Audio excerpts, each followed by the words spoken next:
मुझे बहुत बहुत मज़ा आया। और मैं डे वन से क्लियर था, मैंने हमेशा ये बोला शो में कि जर्नी बहुत ही एंटरटेनिंग होनी चाहिए। अगर आपको खुद मज़ा नहीं आ रहा है ना उस घर पे, तो किसी को भी आपको देख के मज़ा नहीं आ रहा है, ये पक्की बात है। तो मैं सिर्फ इंजॉय करने गया था, मैंने बहुत बहुत बहुत इंजॉय किया। और फिर बाहर आके जो फीडबैक या जो लोगों का लव एंड सपोर्ट मिल रहा है, तो उससे समझ में आता है कि शायद आपने सच में कुछ वहाँ पे किया, कुछ लोग आपसे कनेक्ट हो पाए जिन्होंने आपको समझा और आपको प्यार किया। तो वो फीलिंग बहुत स्पेशल। आपको ऐसा लगा जो आप सोच के गए थे मैं ऐसा परफॉर्म करूंगा, आपने वैसा ही दिया या फिर कुछ अलग हुआ? मैं सच बता रहा हूँ, कुछ सोच के नहीं जा सकते वहाँ। आपने सिर्फ शो देखा हुआ होता है और उसको आपको लगता है बस कि हाँ ठीक है, मतलब मैं जा सकता हूँ। क्योंकि आप जो भी चीज़ सोच के जाते हो ना, वो कोई भी चीज़ें वहाँ पे वैसी होती नहीं है। वहाँ की सब सिचुएशन अलग है, वहाँ पे सारी परिस्थितियाँ अलग हैं।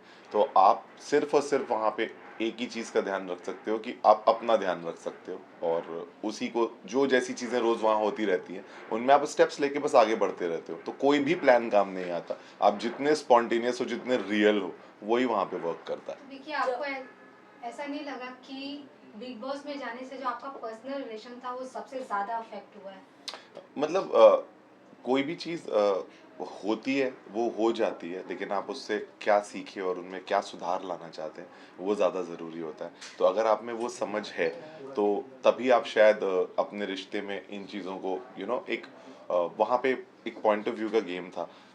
सबको अपने पॉइंट ऑफ व्यूज़ रखने ज़रूरी थे। और जिस तरह की परिस्थितियां बिग बॉस के घर में बनती हैं, वो कभी कहीं नहीं बनती। आप दोबारा कभी 13 लोग 17 लोग के साथ नहीं रहने वाले। कभी आप इतने डिसिप्लिन्ड वे में या लेस फ्रीडम से नहीं रहने वाले। तो जब वो परिस्थितियां चेंज होती है ना, तो शायद दिमाग, शायद सब चीज़ें चेंज हो जाता है। तो वहाँ पे जो चीज़ें हो रही थी वो वहाँ पे ज़्यादा हो रही थी। लेकिन अब जब हम वापस आ गए, तो चीज़ें बहुत बहुत कंफर्टेबल है और बहुत अच्छी है। जर्नी की बात करें तो विक्की भैया वाला टैग मिला है, देन मास्टरमाइंड का टैग मिला है, हाँ। बट चीजें एंड में आते आते बदल गई थी। अब मतलब सी, आपको कुछ पता नहीं चल रहा होता है कि आपको कोई टैग मिल रहा है या नहीं मिल रहा है, क्योंकि आप सिर्फ अपने उन कॉम्पिटिटर्स के साथ रहते हो जो जो हमेशा ऑनेस्ट नहीं रहते। वो कई बार आपको सिर्फ पुट डाउन करना चाहते हैं, तो वो आपको कुछ भी बोलते रहते हैं, सिर्फ बोलने के लिए भी बोलते रहते हैं आधी चीज़ें। तो आप समझ नहीं पाते। बट आपको इन दी एंड आपकी जर्नी पे खुशी होनी चाहिए, और आप उस घर में हमेशा एक्टिव रहने चाहिए। बिकॉज अगर आप एक्टिव नहीं रहोगे ना, तो कुछ भी कॉन्वर्जेशन नहीं होगी, कोई रिश्ते नहीं बनेंगे। तो एक्टिव मैं बहुत ज़्यादा था, मैं रोज़ कुछ ना कुछ करता था। मैं हर किसी की स्टोरी में था, मेरा हर किसी से रिलेशन था उस घर पे, और स्ट्रॉन्ग रिलेशन था। एक सर्टन रिस्पेक्ट, ये जो विकी भैया आया ही उस चीज़ से था कि सब लोग मुझे एक सर्टन रिस्पेक्ट देते थे डे वन से। उनको मैं एक समझदार व्यक्ति लगता था, वो मुझसे अपनी प्रॉब्लम्स डिस्कस करते थे। तो हाँ, मतलब I feel that the title is totally completely earned by me on that show, by however I am. So I enjoy that. वो कब अच्छा था कब बिगड़ गया, मैंने इतना सोचा नहीं। but people still call me as Vicky Bhaiya and they miss me as Vicky Bhaiya, so I'm honored. अभिषेक के साथ आपकी बॉन्डिंग की बात करें तो कहीं ना कहीं थोड़ा सा कंफ्यूजिंग लग रहा था जब वो बाहर गए थे, और उसके बाद जब री एंट्री हुई तो दोनों में आपके चेंजेस में काफ़ी मतलब आपके बिहेवियर में काफ़ी चेंजेस देखने मिले थे। उस पर क्या कहेंगे? सी, मैंने कभी भी हम सब के बहुत झगड़े हुए हैं उस शो में, और हम सब उन सिचुएशन पे पहुँचे हैं जहाँ हम कभी अपनी लाइफ में नहीं पहुँचते हैं। लेकिन उस टाइम पे मैंने बहुत कोशिश रख के अपने हमेशा शब्दों में संयम रखा। मैंने कभी गाली गलौज नहीं की, और मैंने कभी किसी पे हाथ नहीं उठाया। तो मुझे ऐसा लगता था कि वो इतना क्लियर रूल ब्रेक था वहाँ का, कि वो किसी भी सिचुएशन में नहीं होना चाहिए था। तो मैं उसके उस एक्ट को सपोर्ट नहीं करता था, और अगर अब मैं उसके एक्ट को सपोर्ट नहीं कर रहा हूँ, तो फिर उसका रिजल्ट मुझे पता था कि उसको घर से जाना पड़ेगा। तो सारी चीज़ें कोरिलेटेड थी।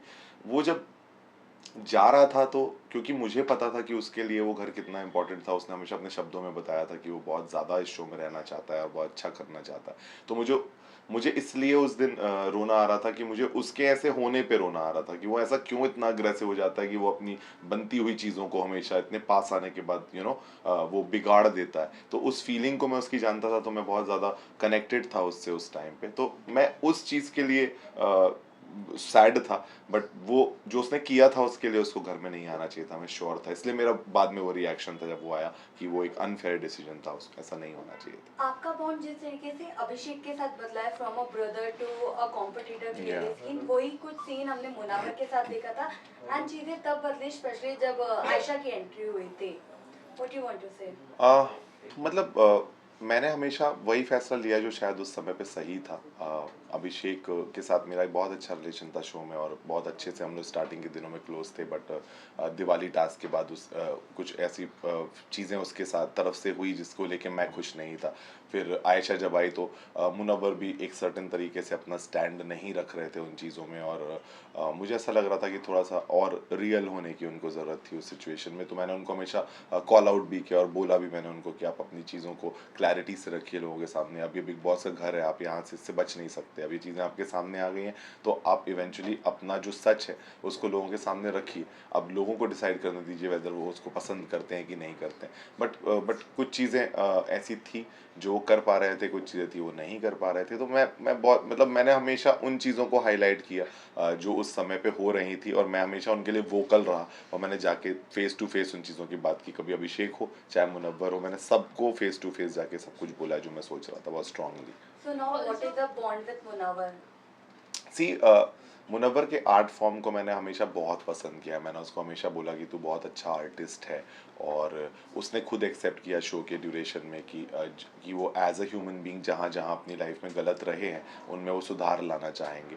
तो आई फील बस वो सुधार ला ले, उसका पर्सनल मैटर है। अदरवाइज कोई भी प्रॉब्लम नहीं है।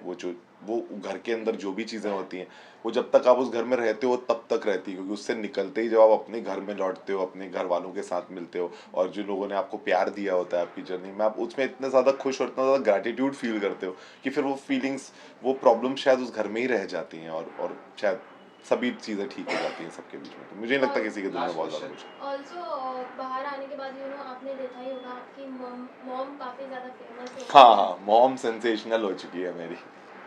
उस पर क्या कहेंगे, लाइक जब आपकी उनसे बात हुई होगी जिस तरह से बाहर उनको अप्रिशिएट भी किया जा रहा था, उस पर क्या शेयर करेंगे? सी एक फ़नी साइड है उनका जो जिससे लोगों को काफ़ी हंसी आई, या जो तो वो फ़न एलिमेंट तक सब कुछ बहुत अच्छा है, लेकिन देखा जाए तो मतलब वो एक माँ बेटे का रिश्ता है, या हमारी फैमिली की पर्सनल बातें हैं। तो ठीक है, अब हमने खुद ही चूज़ किया था उस शो में जाना और वहाँ पे सब चीज़ें डिस्कस हुई, तो no hard feelings for that. But ये सब बहुत मेरे पर्सनल मैटर्स है और हम जिस तरह से उनमें अब अच्छे से रह के सारी चीज़ें ठीक कर लेंगे। और सच बताऊँ, आधी चीज़ें तो पूछने बताने की ज़रूरत ही नहीं पड़ी होगी। जब आपके बच्चे घर वापस आ जाते हैं और आप सब एक दूसरे से मिल जाते हैं तो जो कम्युनिकेशन गैप था वो क्लियर हो गया, और कुछ बातें आपस में हो पाई, तो उससे अब सब कुछ ठीक है। तो जो फन साइड है वो ओके है, बट कुछ लिमिट्स क्रॉस होती हैं तो फिर उसके बाद एक फैमिली तो हर्ट होती है उन चीज़ों से। जैसे कि आपने कहा पर्सनल मैटर था, लेकिन जो आपके मॉम कहीं ना कहीं कई सारे अंकिता के अगेंस्ट भी स्टेटमेंट उन्होंने दिया था कि लोगों को भी काफ़ी बुरा लगा था कि उन्होंने एक बात कही थी कि ये इनकी तो शादी एज अ इन्वेस्टमेंट थी। एक बार उन्होंने लाइन कहा था, तो इस पे आप क्या कहना चाहेंगे? मैं सिर्फ इतना कहना चाहता हूँ इन सारी चीज़ों को देख के कि एक मॉम का जो इमोशन था शायद सन के लिए वो सही हो सकता है, लेकिन शब्द बिल्कुल भी सही नहीं थे। कुछ चीज़ें नहीं बोली जानी चाहिए थी जो कही गई वहाँ पे, जो शायद उस मोमेंट में हो रही थी। जब हम बहुत ज़्यादा नाखुश दिख रहे थे तो शायद वो रिएक्शंस फैमिली के अलग अलग तरीके से आ रहे थे जो शायद शब्दों में बिल्कुल भी सही नहीं थे। सो आई वुड जस्ट से कि जो चीज़ें हो गई वो हो गई, और जिस तरह से अब हम साथ हैं वो ज़्यादा इम्पॉर्टेंट है, और अभी सब लोग बहुत ज़्यादा खुश हैं और अभी हम घर लौटे हैं तो अभी are just adjusting to our own normal life. So I would like to say that everything is fine. So जो वहाँ था वो वहीं रह गया है, बस ख़त्म है अब। तो फिर थैंक यू गाइस। वेट फिर विकी भैया का अब नेक्स्ट प्लानिंग क्या है? हाँ, अभी तो इतना सारा काम कॉम्प्रोमाइज़ हुआ है। अभी घर जा रहा हूँ 2 दिन में, एक बार थोड़ा वहाँ सब समझूंगा, उसके बाद फिर एक बैलेंस रखने की कोशिश करूंगा एक ऑर्गेनाइज्ड वे में दोनों लाइफ्स का क्या क्या कर सकता हूँ। कुछ प्लान करूंगा, बट अभी कुछ भी पाइपलाइन में नहीं है सच। अभी I am just relaxing. Vicky भैया एंड उनकी पार्टी काफी चर्चित में, जानना चाहेंगे पार्टी रीयूनियन के क्या प्लान्स हैं? पार्टी 9th को हम सब मिल रहे हैं, एक पार्टी है 9th को। सो सब सारे लोग वहाँ पे मिलेंगे। बाकी कुछ कुछ होता रहेगा। अभी सब लोग अपने अपने अभी निकले हैं, सब लोग अपनी फैमिली के साथ टाइम स्पेंड कर रहे हैं। सब लोग ने जो जर्नी में किया है उसको अपने लोगों से मिल रहे हैं जो उनको सपोर्ट कर रहा है। तो मेरी ख्याल से वो सारी चीज़ें एक बार जब रेस्ट अप होंगी और सब लोग एक दूसरे को देख के शायद बोर भी हो गए 100 दिन तक, तो अभी कोई किसी से मिलना भी नहीं चाहता। थोड़ा सा अपने जोन में रहेंगे, उसके बाद फिर सब वापस कनेक्ट करेंगे। तो will plan something. Thank you. Thank you so much, thank you so much guys, thank you. Clear this out. इसका मोबाइल है। चलो आज लग रहा है बिग बॉस खत्म ना, अब आज हो गया ना इंटरव्यू। हाँ और